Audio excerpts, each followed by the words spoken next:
Okay, let's talk about how to use this new Swanson Speed Square. This thing has numbers and digits and grooves and angles all over it, and it can get kind of confusing. So I'm going to go over pretty much most of its applications.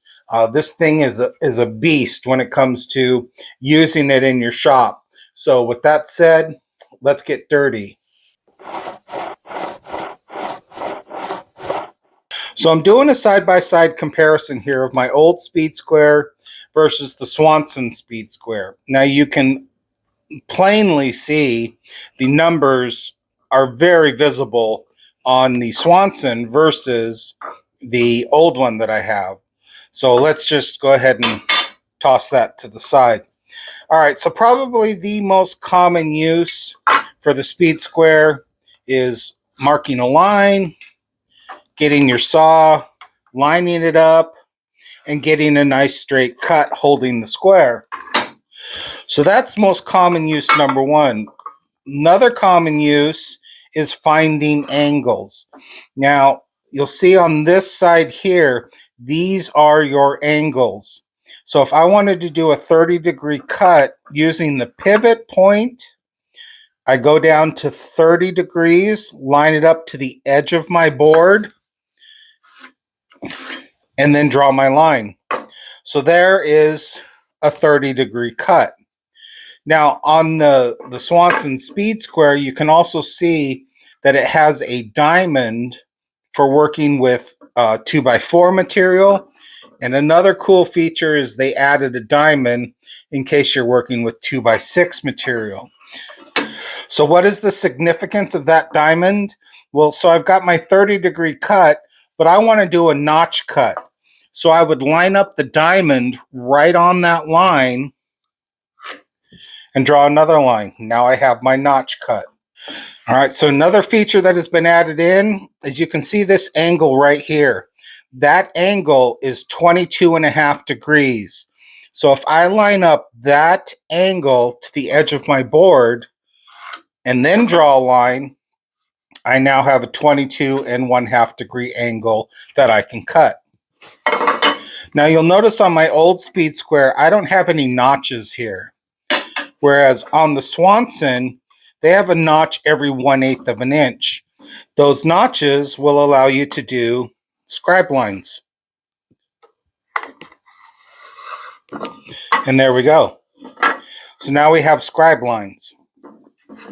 Now when comparing this to the old Swanson Speed Square, they actually added more scribe lines, again, assuming that you're working with 2x6 material. So you can scribe all the way up when it comes to doing a 2x4 or a 2x6.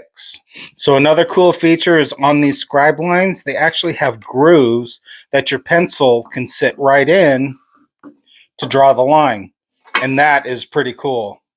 So another cool feature about the Swanson Speed Square is you can mark both sides of your cut. So if you were doing a cut on a 2x material, the space from the edge to this edge is exactly 1.5 inches. So if I drew a line here, drew a line here, and then mark this line, so I could do a dado cut on this part right here, and then I have exactly a 2x4 dado that'll go right in there. So it also has that function if you're working with 1x material, where this spot right here to this spot here is 3/4 of an inch. So I could do the exact same thing, line it up, draw my lines, and that is exactly 3/4 of an inch. And one last feature on 1/2 inch material, that's actually this spot here. So I could line those, and ta-da, I have a 1/2 inch. So there you have it. This thing will cut straight lines. This thing will help you cut stairs. It's hard as a rock as compared to my old one. A little bit more flimsy. Definitely a great investment.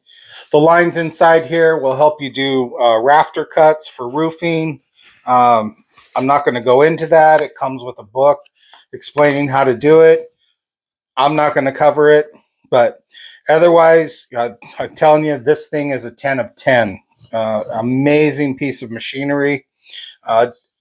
Definitely a must-have for your workshop. So I hope you liked this video. If you did, please like, subscribe, hit the bell icon to be notified of new episodes as they become available. If you have any questions, feel free to add them into the comments section. I'll get to them as soon as I can. Until next time, keep it safe.